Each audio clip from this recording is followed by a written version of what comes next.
Welcome to Voices from the Bench, a dental laboratory podcast. Send us an email at info@voicesfromthebench.com or look for us on Facebook at Voices from the Bench. Greetings and welcome to episode 126 of Voices from the Bench. My name is Elvis. And I'm Barbara. How's everybody doing out there? Barb, can you believe that if COVID didn't happen, this weekend would be Race for the Future 7.0? Yeah, I don't know what you want me to say. I'm super bummed. I know. It super sucks. I would have been swimming now for about 2 months, biking now for 2 months. I'm already a runner. I'd be in super awesome shape, ready to roll. Contacted everybody I know in the industry and asked them for support via giving me a little bit of money for the foundation, and looking forward to it and super psyched about the meeting. And now nothing. I've got 2 storms heading towards, one heading towards Florida, one heading towards the Gulf, and they're going to merge. So I heard about that. The double hurricane. How exciting. Oh, yeah. It's going to change 100 times before next Tuesday, so I'm not too worried about it. Yeah, you mentioned that before. Yeah, that's how it goes. I've been living here my whole life. Just another freaking hurricane system for me. Yeah, so for the people that don't know, every year during the Chicago Triathlon, which is like one of the country's biggest triathlons, a bunch of us crazy dental people, technicians, vendors, owners, managers, maybe even some dentists, I don't know, we all get together and we participate in this crazy, stupid triathlon that none of us really need to be in, but we are, to raise money for the foundation. And sadly, this year, we didn't get to do it.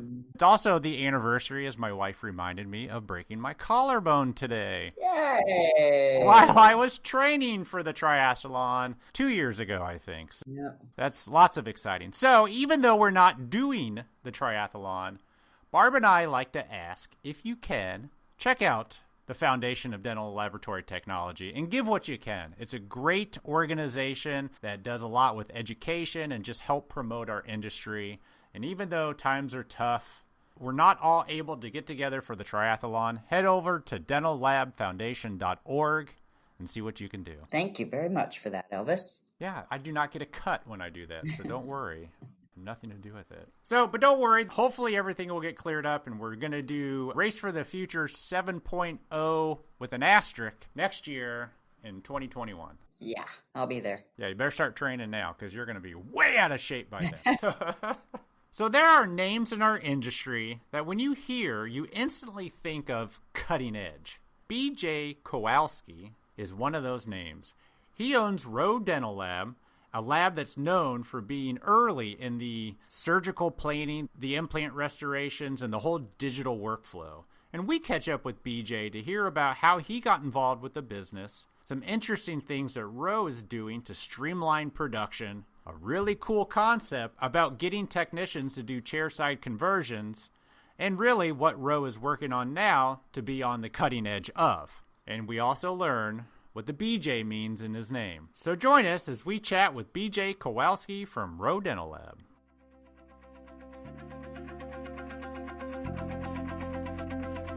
Barb, I got a call from a doctor who's looking for a new lab. What? That's awesome. Did they start to send you work yet? Yeah, but unfortunately her impressions are terrible. Missed margins, distortions all over. I don't know what to do. Well, she's probably looking for a new lab because the last lab stopped taking her impressions.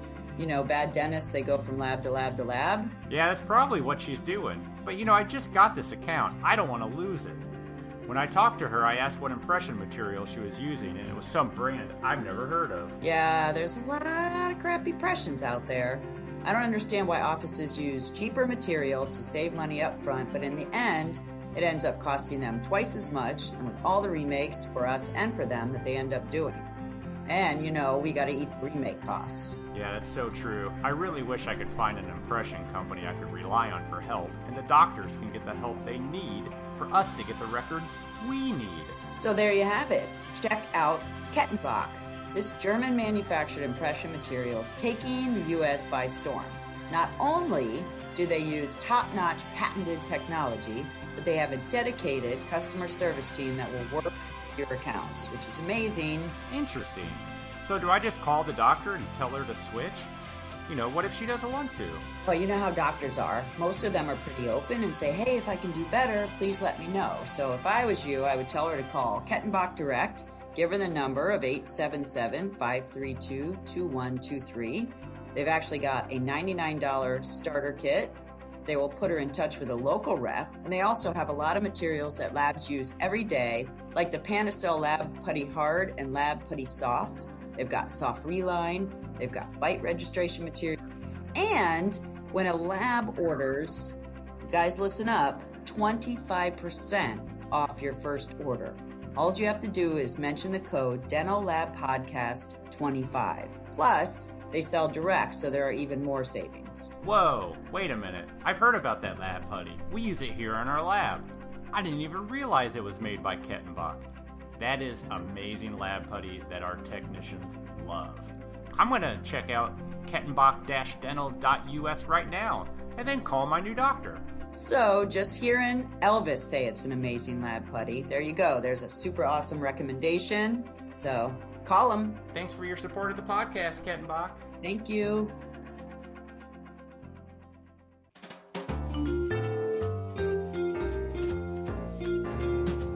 Voices from the Bench. The interview. We are excited to have on the podcast today a guy that I know I've seen a few times speak, and I think most people have, BJ Kowalski. Did I say that right? Kowalski. That works. Almost. Kowalski. It's Polish. Come on, get your together. BJ Kowalski from Roe Dental Laboratory. How are you, sir?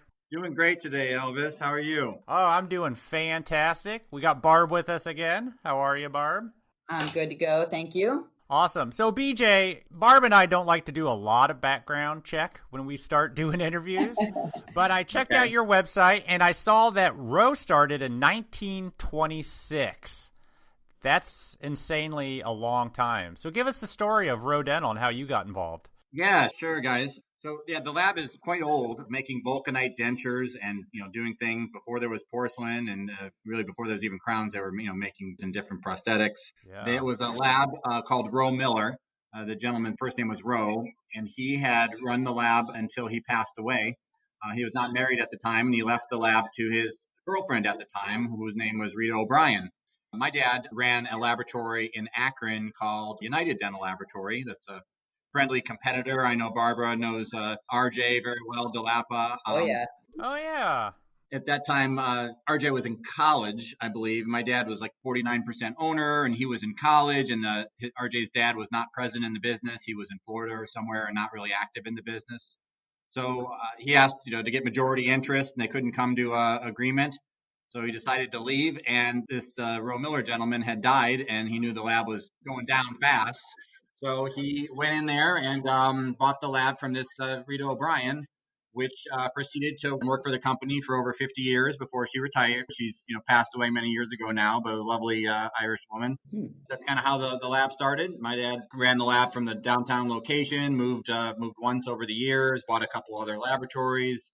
My dad retired pretty early. He retired before he was 60. Nice. And I purchased the lab about, 16 years ago now, or 17 years ago.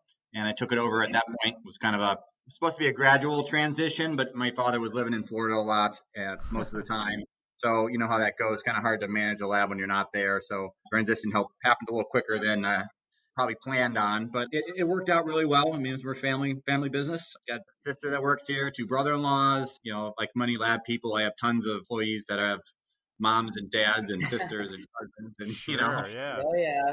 That's a short history about it. So I've known you for a little bit of time, and I never knew that was a family business. So that's really cool. And you have family in it. So I'm sure you guys are going to be around for a long time to come. Do you have any kids yet? Oh, yeah. I have 2 kids that are in college. So. Wow. Sweet. Any plans of them joining the lab? Well, I keep pushing them to dental school. So we'll see what happens. I don't, they just don't like teeth. So, so we'll see what happens, but they're still in the first 2 years of school. Sure. So they have. Yeah, if you can't get them to work for you, get work from them. That would be Exactly. smart. Yeah. Right. So what did your dad do? Was he a fixed guy or a removable He guy? was a business guy, Elvis. He never picked up a handpiece for the most part. He Nice. was just a business person, and we're in the lab from that perspective, not technical. I mean, Sure. any lab owner is very technical, in their knowledge of things. So he could talk the talk with anybody, but he didn't specialize in anything that he created. No, So I get it. Yeah. And then when you were growing up, did you spend a lot of time there? Were you on the bench? yeah, it's one of those. I've had some other job, but as a serious job, this is pretty much the only one I've ever had. I summer times I'd work one day. I'd work in the prep room one summer, and next year I'd be started out doing plaster traps and suctions, as like a Sure. lot of lab kids did, all the dirty Yeah. work nobody wanted to do, clean the garage, kid, and then next year processing dentures, and then trimming dye, work in the Crown and Bridge department, just kind of bounce around wherever they needed a helper. Wow. Similar through college, I started doing some sales, and I had some, as much success as you could have for doing it for a couple months. Yeah. When I got out of school, I was actually planning on going to law school, and we've grown every year that the lab's been around, which is great. We've had plus years every year. This might be the one exception for a good cause, obviously. Yeah. Yeah. Yeah. Out of your control. Yeah. So the year that I was getting done, they were a little slow that year. I said, "Hey, can you do some sales? We could use some business." So, I did sales for 6 to 8 months, and then he said, "Hey, stop doing sales. We can't get the work done." So I said, Nice. "Come help get the work done." So fast forward, that's how I got stuck in the industry, and it's been a good thing. Yeah. Yeah. So what was your method of doing sales? Did you go out and visit offices? You cold call? Yeah, back then I would cold call. I had a philosophy of make as many stops as you could in the day, just cover as much ground. And at Yeah. that time, you could get into offices pretty quickly. I thought appointments were kind of inconvenient with organizing, so I'd make as many stops as I could in a day, up to 100, 100 sales Wow. calls a day. It says it's some people, but you go in some buildings where there's 15 dentists. Yeah. True. It's not Yeah. going to take long to walk door to door in a building. So that was my method. I don't do sales anymore, but I know that's one technique. Appointments work obviously really well. It's what we've in this particular times we're obviously going off of all appointments, which works better. Yeah. What does your sales team look like now? Do you have a sales team or do you do a lot of internet marketing or how do you market? We do a lot of web and internet marketing. We did not have much of a sales team last year. This year we have a sales manager and 2 full-time and 1 part-time salespeople at this point. Have you guys gone after any DSOs or are you pretty much fee for service and retail?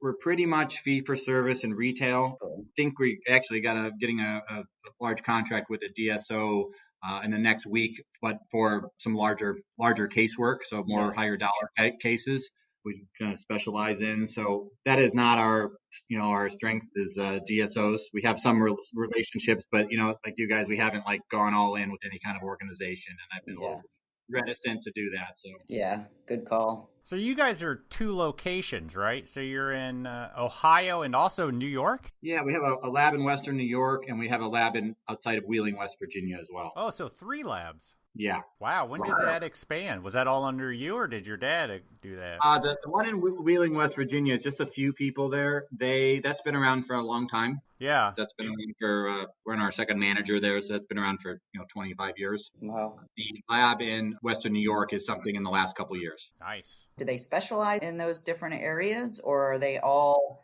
under your umbrella? Yeah, they're all under our umbrella, our name. They are removable laboratories. Okay. For us, it seems to be a good model of having remote labs be removable because that's more of a localized business. Sure. Agreed. Yep. And outsourcing, the fixed work to us and providing support from there and pickup service and things like that. So Wow. Yeah. That's great. So I know Roe, pretty famous for being on the digital technical edge, I guess. I mean, I've seen you speak a few times with some of your guide plannings and all that you guys do, surgical templates. So when did you start getting into that? Was that something you brought into the business? yeah, we got into that pretty early on. I think that was my first kind of splash as a young up and coming kind of manager getting Yeah. into it. I always say I do a presentation or something. I think we got in on the bleeding edge when it was too early. Yeah. we had our first 3D printer was a 3D systems printer that was like as big as a small electric car now. Yeah. I printed really whack copings. Yep. I did that Could too. not get it to work. I remember Robert Berger was in one doing like a hands-on waxing course. This thing's in the back of the room, kind of like rolled his eyes like, oh my God, what are you guys doing with this thing? It's like so stupid. And we used a software called Cinevad back then. And then one year I was at the Chicago meeting, and there's a guy from 3Shape standing at a table all by himself, nobody talking to him, didn't speak English, and he had a scanner, and I saw the software, and I said, I want one. I think it might have been his only sale there because this was the old real big scanner that they had, because it took me like a month to get it because they didn't have distribution set up in the US. So I had to figure out, like, okay, we'll sell it to you, but we need to find somebody to distribute it. Yeah. So after we got it, all of a sudden those crappy wax copings, like, I could throw away, I got to keep maybe half of them, half of them were bad and half of them weren't. So I'm like, okay, there's optimism. So we kept moving forward with digital and obviously getting into Procera when it first came out. And that was our start with digital. And that's really why we got into guided surgery and surgical guides so early, because I later upgraded to a resin, not a wax printer, but a resin printer. But again, it wasn't making any money for us. Mm-hmm. Yeah. And I got introduced to a company called iDent that made surgical guides. And so we started printing surgical guides just so I could use this technology that I dumped a whole bunch of money in, and I couldn't make anything. And that's how we got into guided surgery early, just trying to find a way to use our investment. Yeah. Do you guys plan the guides? Oh yeah. We have a team of people, about 7 people that do all day long planning with doctors, surgical guide, placement of surgeries. Yeah. So they're our planning team. They're not all in Ohio. They're all over in various states, remote position that we have. Really? So, oh, wow. That's not a bad gig. Yeah. you sit at home. They stay pretty busy. Yeah. You have a phone there. It just seems like you're here. We have a bunch of remote employees now. It's working well. COVID convenient. Yeah, it really worked out well with the COVID because we were really prepared because like we have this model working in several states. We just got more of the same equipment and just doubled down. We kept a lot of our designers off site still. Wow. Oh, wow. Yeah. Even though they live in the same town, and I don't know if we'll ever bring them back because it just freed up some bench spaces. Mm-hmm. There you go. I think I saw a video of you or several videos of you. You're heavily vested in the carbon printers. Is that right? How many do you have? We have 5 carbon printers now. Okay. Wow. And we picked up 3 more over the COVID to kind of keep up with the PPE that we were producing. Yeah. Yeah. How did that go down for you? Tell us about that. I think that's the video that I saw, but what did you do? So you fabricated them, you made them, then did you give them to the hospitals around you or did you ship them places? Most of we did shields, like everyone did shields, and that's what we used the carbon for. But I was trying to find something that could be more useful and more unique. So we got into making nasal pharyngeal swabs. Yep. Wow. For offices. So we were doing them, gotten through some business connections. We were able to get an order for 1 million swabs from the state of Ohio. Damn. So at that point, I think during the whole process, I think I bought 40 form printers during the COVID break to help manufacture those. 40? Yeah. So in addition to the fleet that we had, Wow. we had already had a bunch. So at one point we had over 60 or 70 form printers producing swabs all day long. No wonder you had everybody working at home. You needed the space. Yeah, we did. Yeah, that's insane. Yeah, we had a whole assembly line of like high school and college kids with gloves, hairnets, sure, yeah. N95 mask, assembling these swabs, putting them in little envelopes. It was like it was interesting. I bet. Yeah. How long did it take you to make 1 million of those? They worked really just until we got finished in beginning of June, I think was our last shipment. Wow. How are you guys doing now? Have you been touched by it at all? Is everybody back to work? Are you back to being as busy as you were?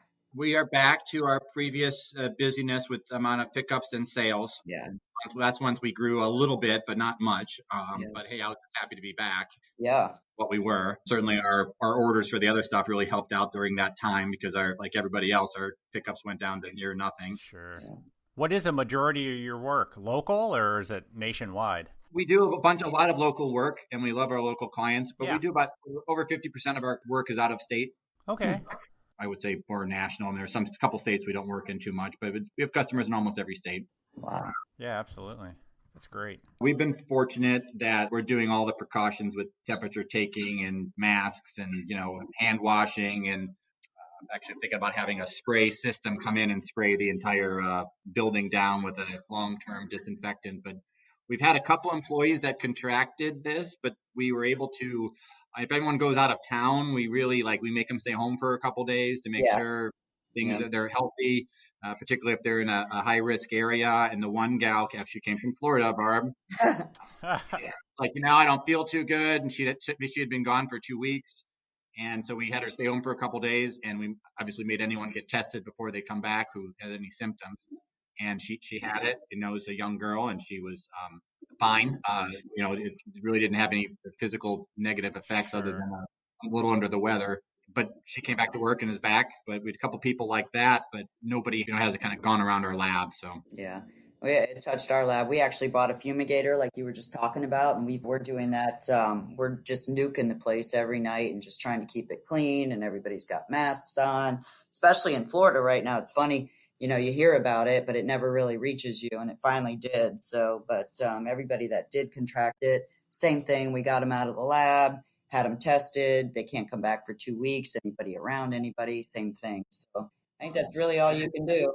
every night you're doing that, huh? Yeah, every night. Wow. Okay.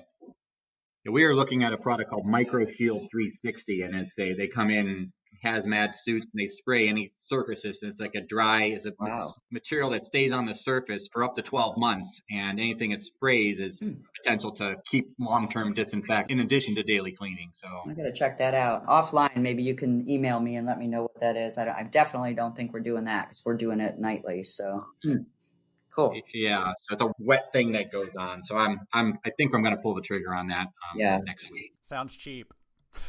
Yeah. Nothing's cheap, but you got to keep people, safe. I get Yeah. it. I guess what's the price of keeping your business open? Yeah. Yeah, no doubt. Especially Yep.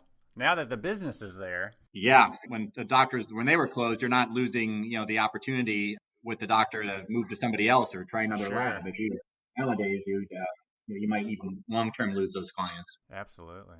So you guys are very heavy in implants. I think I have Tim Stahl, who used to work for Night Dental, works for you now, or did work for you at one time. Is that Yeah, he does, correct.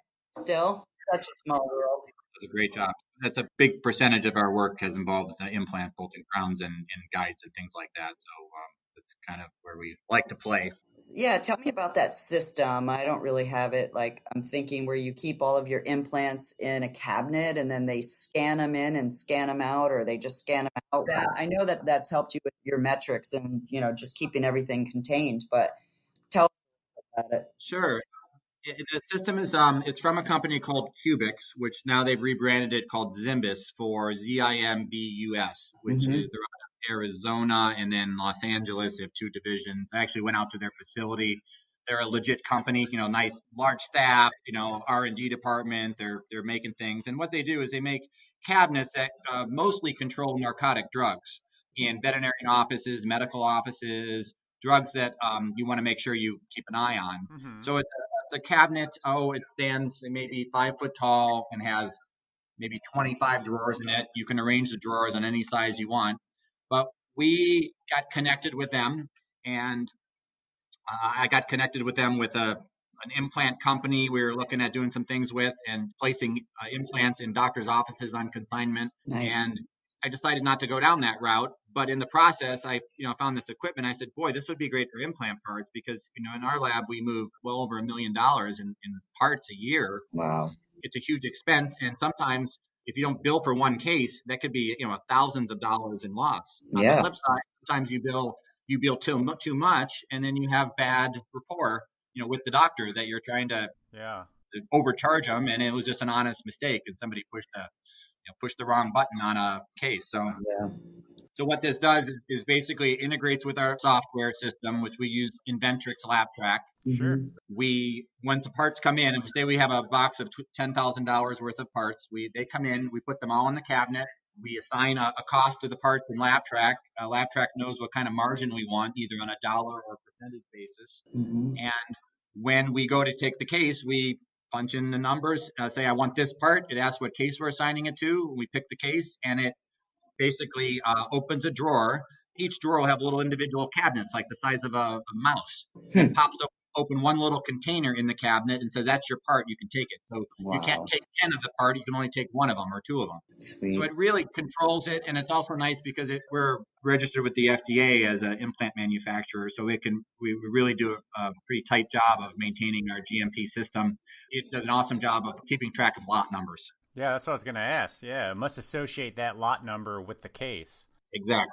That's pretty cool. That's always something I've always struggled with our employees with compliance over the years is, somebody gets lazy or they're in a hurry and I'll do it later. You just do it when the box of stuff comes in and all your prices are right and all your lot numbers are right.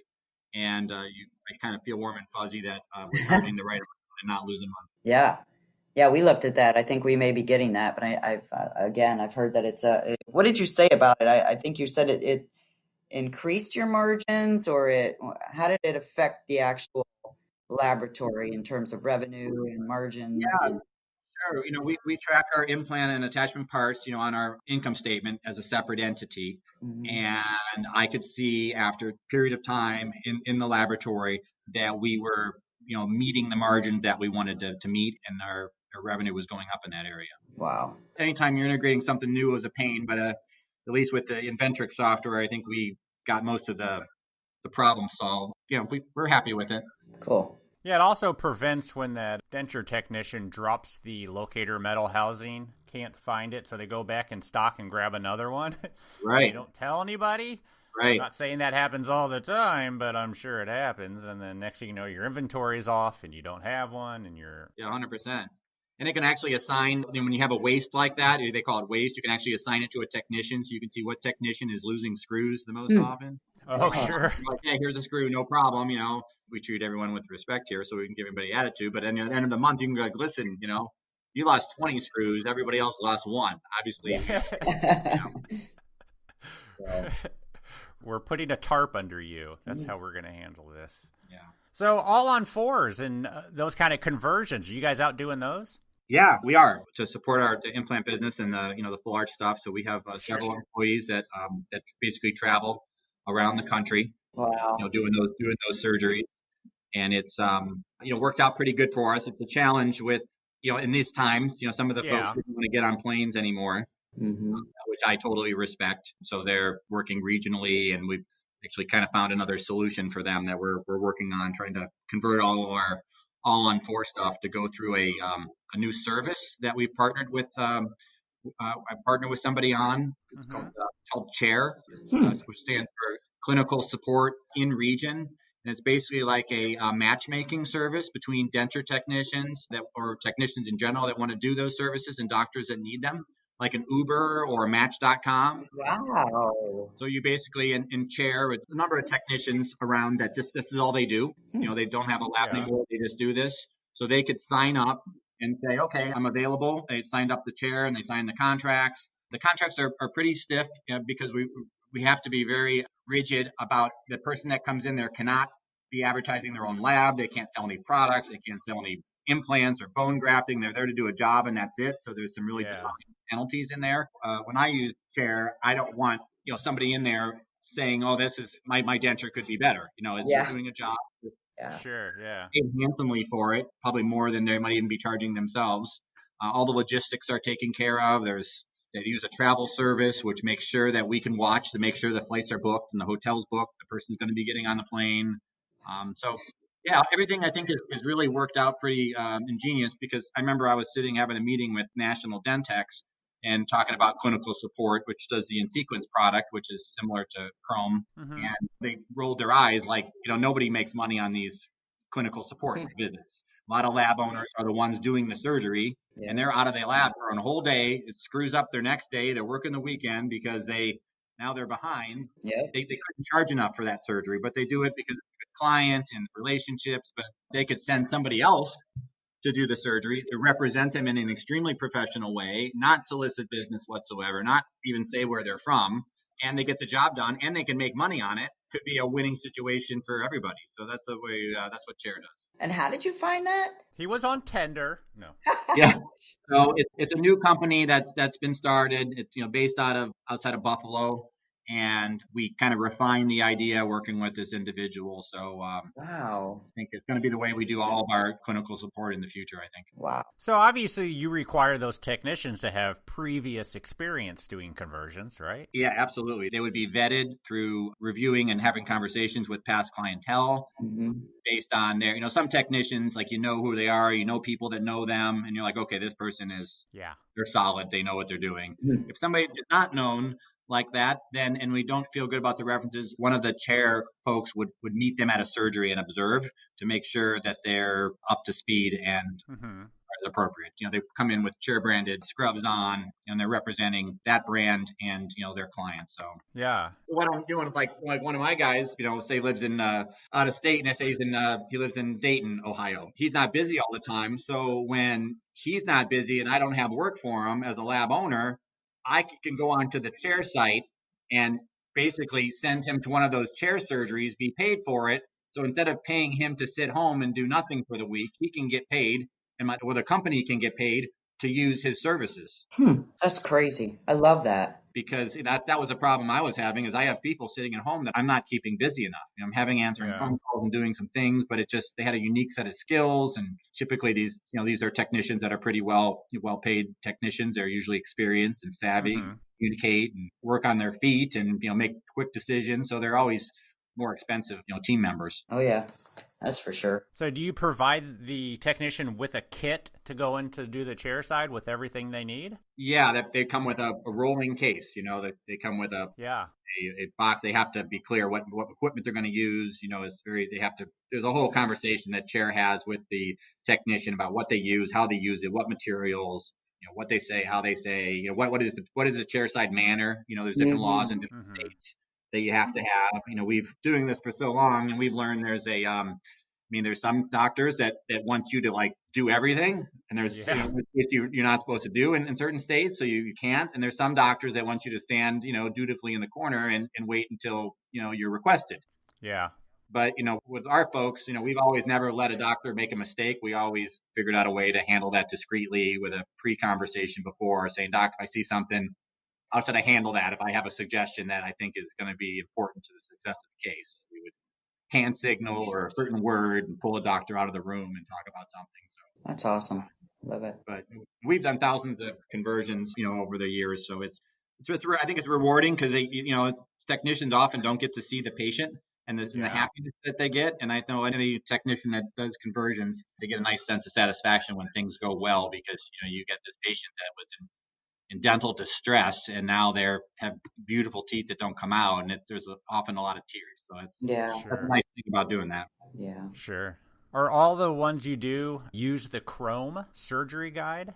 Most of the ones that we do, that Roe does, use Chrome, because that's our product that we work with a lot, and that's the way we choose to do it and recommend. We do have some people doing it freehand, but the chair group, they can handle Chrome or in sequence or GOPA, any system out there they can handle. Excellent. So, but the technicians would need to be educated and trained on all the various differences in the protocol. In essence, the process is the same, but there are some nuances that one needs to be familiar with. Sure. So talk to us about how you got started with the Chrome. I believe I met the gentleman that came up with Chrome in Chicago, and it was quite interesting, but you're not the only lab that does it, are you? No, that's correct. Yeah. We kind of started with Chrome. It was a different version back then. It was a plastic surgical guide, and I met the gentleman, Jay, that we were doing a lot of surgical guides. We started meeting on some contentious subjects and not the friendliest conversations, and Jay and I often kind of laugh, and he's a friend of mine, and he's here in my building right now. Wow. We often laughed at like the movie Step Brothers, where you have two people and they're like don't like each other, and all of a sudden it's like, do we just become best friends? Yes. That's awesome. We found that he had some patent on certain aspects of guided surgery, horizontal pins, and certain aspects of it. Through our conversations and working with our team, we made it better, and it became Chrome that today, with metal and all metal surgical guides. So that was we worked with him on making all of those developmental changes, and he modified the intellectual property accordingly and submitted everything. Now their Chrome kind of operates as a network of labs. I think we have about 25 or 30 labs that do Chrome at this point. Hmm. They do basically the Chrome lab network. They do all the, obviously, communicating with the clients. They're doing all the pre-work. They're getting all the records together. They're checking the bite, maybe doing the digital setup.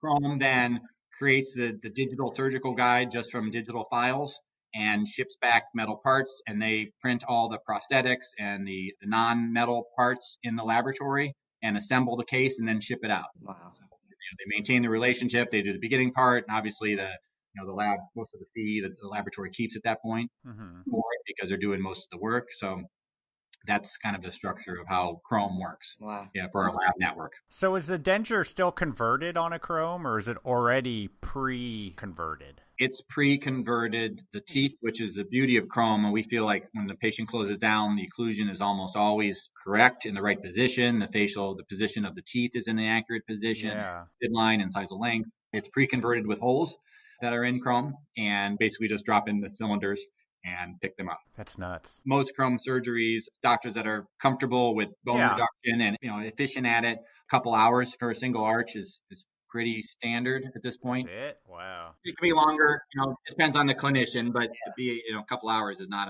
a big deal because the conversion time is cut down dramatically. Sure. Do you hold any seminars at your laboratory and teach your newer doctors or younger doctors how to use those? We do. Actually, we have one. Actually, it's going to be a live patient surgery coming up just got scheduled for September. It's for, we call it Chrome Natural, which is basically it scalps the bone for having the teeth come into sockets as opposed to larger bone reduction. So it's less bone reduction, more aesthetic. It's better for patients with a high smile line. Wow. Do you have an operatory in your lab?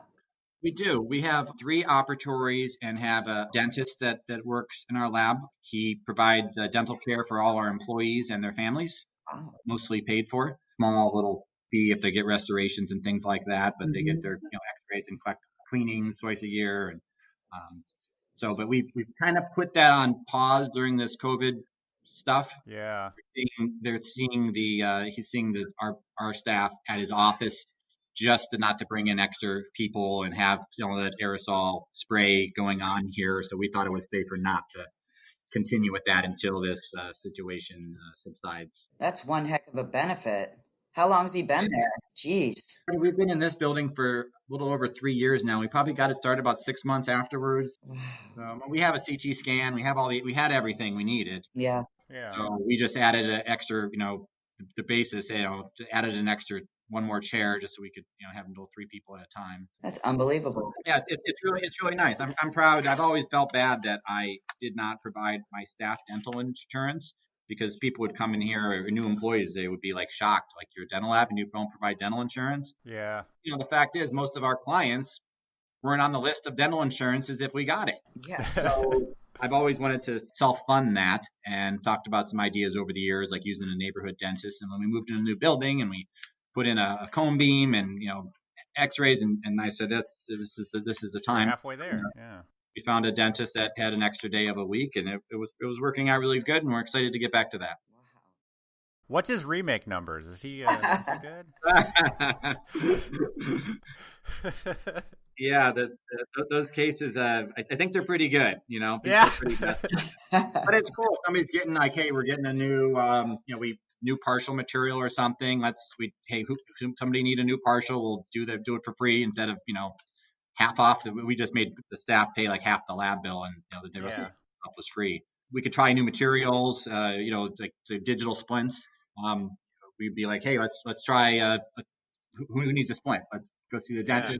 Impressions. Let's see how it's going, and be able to be like, hey, let me see it after 2 weeks. Bring it back in. I want to look at it. So we can do R&D. Yeah. I'm not like light world R&D, but R&D a little bit better than we could before. A whole building full of guinea pigs. That's great. Right. How's your digital impression intake? Is it pretty high? Yeah, it's ever increasing. In fact, just the other day, I saw one person. We have a gal named Kate here who handles our digital impressions, and it was just a giant cart all full of empty pans, and I'm like, wow, it was just for the day, and she's like, this is just one batch. Yeah. They're increasing. I'm not sure the number. It's well over 30% at this point of the number of units that we're doing from digital impressions. We advocate it, so we're a fan of that. I was actually excited. Do you still have Inventrex LabTrek, Barb? Yeah, I do. Absolutely. That's what we use too. Okay, well, you guys are here. So I was actually excited. We have a call in 15 minutes with Richard again. We are using a system because I do some speaking for 3Shape, and they had me wanting to test their dental lab integration system. So LabTrack is merged with 3Shape. So our 3Shape files now, we're going to a separate 3Shape LabTrack portal and importing them all in there at one time, and it automatically like matches them in. No kidding. Oh, Wow. and I'm working on Itero now, so it would be one portal. You wouldn't have to go to 8 different websites for all your Oh digital yeah. systems. One portal, all the cases come in, and it automatically matches them with your client. You do a matching at one point, a Uh-huh. map. Once the mapping's done once, it works out, and it's every time. So we see the potential of basically taking Kate's job and having her do something else and having it automatically bring all those cases in. So Oh my God, that's cool. You, tells in LabTrack. It attaches the prescriptions that they write in it. It puts the notes where the notes are supposed to go. So if the doctor types in a digital note on communicate, it's going to show up in LabTrack automatically. Wow. We're pretty excited about that. It was a small lab. We're doing it. I don't know who, and then we're doing it too. We have a few little bumps to finish, but I see the potential of that saving a bunch of time. oh Oh, yeah, absolutely. good time. It's amazing. I got someone wasting half a day going to 8 different websites to Oh print yeah, those things off. same Yeah. here. And it's all points that people can make mistakes too. Oh yeah. You know how many times we schedule the same patient twice? No, you don't. That never happens. No. No. Yeah. Luckily, somebody usually catches it, but it happens. That's great. I'm just sighing because that's amazing. So you're beta testing that right now, or they're bringing it to you, or what? We're using it, so it's I think it should be we're working out some bugs. I don't think it's a actually you might even not like that I'm talking about it, but we brought it up. Yeah. Yeah, you might want to ask when you get on that conversation today and let Yeah, Elvis know if we got to take that out. But that's cool. yeah. I mean, I see no reason why it won't be available here, in next month. Just trying to get it bugged. It's one of the problems are things like the doctors aren't using their equipment properly. For example, it's a Hill Dental clinic, and there's 6 doctors in it, and it's signed on as Hill, but they put a note in there. This is for Dr. Smith. Yep. So Yeah. when that case comes in, you got to manually like say, okay, which doctor is it? So if the doctors did it properly, and that's why we're talking to 3Shape about maybe making the trios a little more intuitive. Like every time there's a case, it confirms what doctor it is, Mm. Wow. as opposed to just signing on once for the day and have more of a login, kind of you have to restart the system, so to speak. So Yeah. little things like that are more procedural than the technology. It's just how doctors are using it. So Yeah, that's going to be nice. yeah. Have you traveled at all, or are you pretty much home base lately? Because I know you do a lot Yeah. of hiking. Seems No, I mean, I don't know about you guys, but it seems like everything came to a standstill. I yeah. don't even know. I mean, I think it's still the Chicago meeting's still kind of up in the air at this point. It is. Yeah. Yep. To see what happens. So I know that digital dental meeting one's gone online. So Yep. It's crazy. I gotta be honest, I missed the traveling. So do I. They canceled every one of them. Sometimes you travel too much, and then when you don't go anywhere, you're like, damn, I miss a hotel and hanging out and going to dinner and talking to people Yeah, and networking and just having all of that energy. And yeah, it's been a lame year, tough year. yeah. Hopefully they find a cure or something to make this thing go away. So. Yeah. So what's next on the horizon for Roe? Yeah, we're definitely moving really forward with digital dentures, and that's why we got the 5 carbons now, so we can really move forward with that, and even on our satellite locations. I think there's a real winner for. I think it's a real winner for patients, because I think patients are going to get, let's be honest, with most denture patients are, they're all dentures are kind of economy dentures, because if they weren't, they would probably have a whole bunch of crowns in their mouth and endos and implants and all on X's. So, majority of dentures done in the country are for people that, some had physical problems. A lot of them just didn't have the money to take care of their teeth in their lifetime. Yep. Yeah. I think it's going to get a lot of people a much higher quality denture and at a much lower cost and much faster. So I'm very excited about the possibility of those. Sweet. I think we're flipping our splints over to digital here right now. We were super happy with some of the other materials on the market, like Key Splint and some others, but the Formlab Mm-hmm. material that came out, I've been super happy with that. It's crystal clear, it's hard. You can add acrylic to it. It's doesn't wear excessively. So in our trials here with people, I'm excited about that one. Cool. That's Nice. cool. That'll be a big change in our removable department. Changing, we use SLM for our partials, so that pretty much changes the main 3 product lines over. So What about gold crowns? You do a lot of gold crowns? we do some, Elvis, but it's not too Yeah. much. Not too much anymore. Yeah. It's definitely going down and down. Oh, So yeah. Yeah, sure. Same here.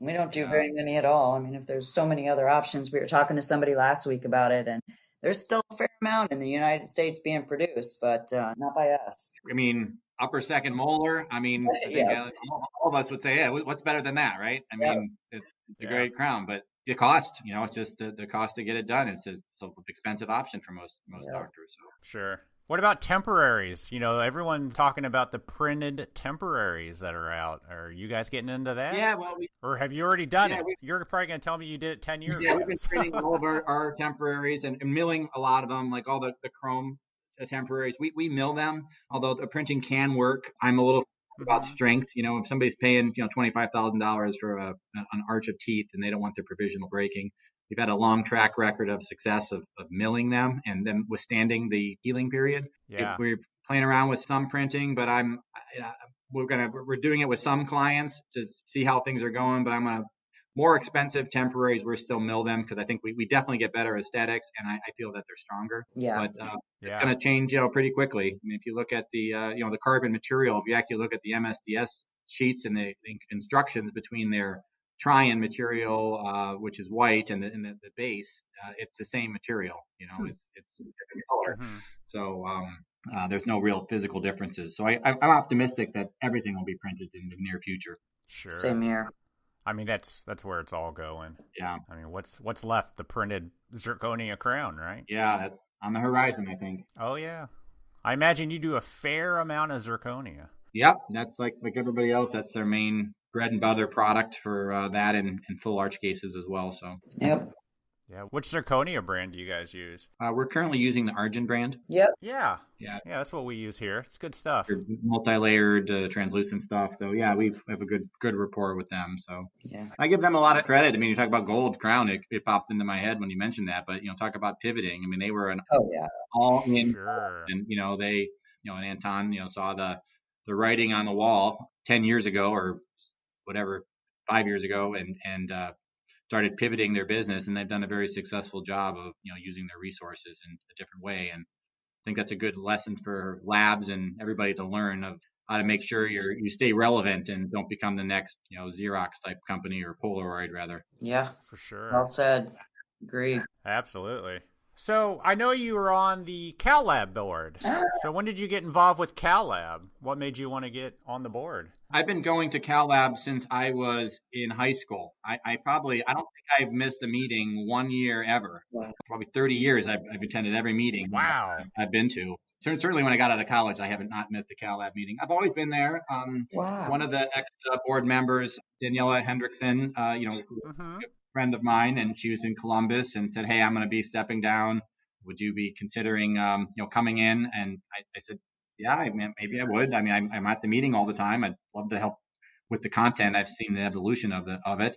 There's good people on the board, such as Barbara, Yep. and so I accepted the invitation to help get good content for the group. And Sure. I'm hopeful that we're going to have a meeting this year in Chicago. I think everybody on the Yeah. board is very energized to create the best meeting they can and to really take CalLab to new levels. Yep. For example, I just watched with my staff one of the videos that we put all the videos for members online. You can Mm-hmm. watch them after the fact, which was a great video on core values, and I just watched it with some of our management team, or watching it every Tuesday, breaking it down in half-hour segments. But things like that, I think the CalLab board is really going to try to push forward and make it even more so the best meeting in dentistry. Yeah, I'm all for putting the meeting on. I'm one of those people that's a positive advocate for keeping things, normal and having meetings. I super hope that CalLab goes on. NADL so far, we're Visions meetings ago, but I just don't want to see everything get taken away from us next year. Also, what's the word I want to use? Canceled.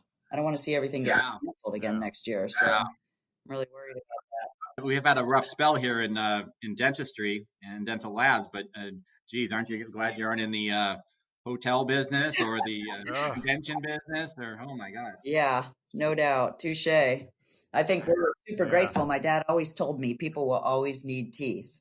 And when everything shut down, you know, in my head, I was like, you know, there you got people in pain, people that want to go back. And, you know, our business came back super quick. And, you know, people are always going to need their teeth. And so I'm super grateful that I'm in this business. And I'm really glad that, you know, the business has come back. I just hope it continues. Yeah, I hope we don't get the unemployment lull later in the fall where they work through that backlog of patients. So Yep, Yeah. exactly. Well, BJ, we appreciate you coming on. Well, always great to talk to both of you. Thanks. Awesome. Hey, I got to ask, curious, what's the BJ stand for? Oh, Bruce Jeffrey. Bruce Jeffrey. Never would have thought. Yeah, everyone always thinks Brian James or something else. My dad was Bruce. So ever since I could talk, people were calling me BJ. So Aw, that's the cool. name from my parents gave me when we were, I was little, to separate me from my dad. Cool. Nice. Thank you. Great story. Yeah. Appreciate listening to you. You're just one of a kind, and you've taught us so many meetings. I've learned so much from you. So thank you for that. Thank you for having me on. Always great to talk to both of you, and I wish you the best with everything you have going on. All right. Awesome, BJ. Thank you so much. All right, bye-bye. Appreciate it.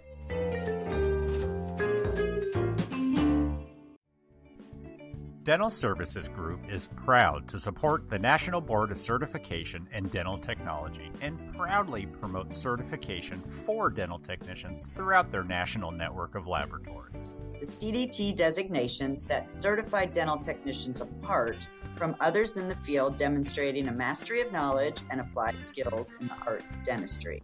Certification also raises the standards of dental health through education in all aspects of dental technology.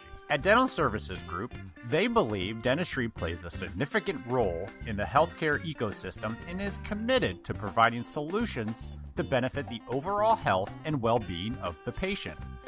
Visit NBCCERT to learn more about becoming a CDT, and dentalservices.net to learn more about how DSG supports the dental community. And they support our podcast. So thank you, DSG. Big thanks to BJ for coming on our podcast. The nice thing about BJ, if you've ever seen him on stage, is that he shares a ton of information with our industry. I've seen him at Cal Lab. I see him at Visions. I saw him speak at Visions. I see him at Cal Lab. Amazing. And he's super smart and he's got a lot to share. He doesn't seem to hide anything, and definitely we appreciate that. Pretty cool what he does at Roe. Hope you guys love the podcast. If you are interested in his Uber style of chairside conversions, you can check out chairsidesupport.com for more information. Might be a really good way for a technician or a lab to earn some extra income. So check it out. Just like we talked to BJ, if you're someone out there in the industry, we want to talk to you too. If you're interested in being on the podcast, or you know someone who might be interested to be on the podcast, send us an email at info@voicesfromthebench.com. Or you can always hit us up on our Facebook page, Voices from the Bench, and contact us through the messaging service there. We'd happy to talk to you and discuss having you on the podcast for a future episode. And speaking of Facebook, head over and like our Facebook page or our Instagram page. We always try to keep it funny and have some good dental laboratory humor going on. So make sure you give us a like, and we will see you there. All right, everybody. That's all we got. We'll talk to you next week. Bye. Bye.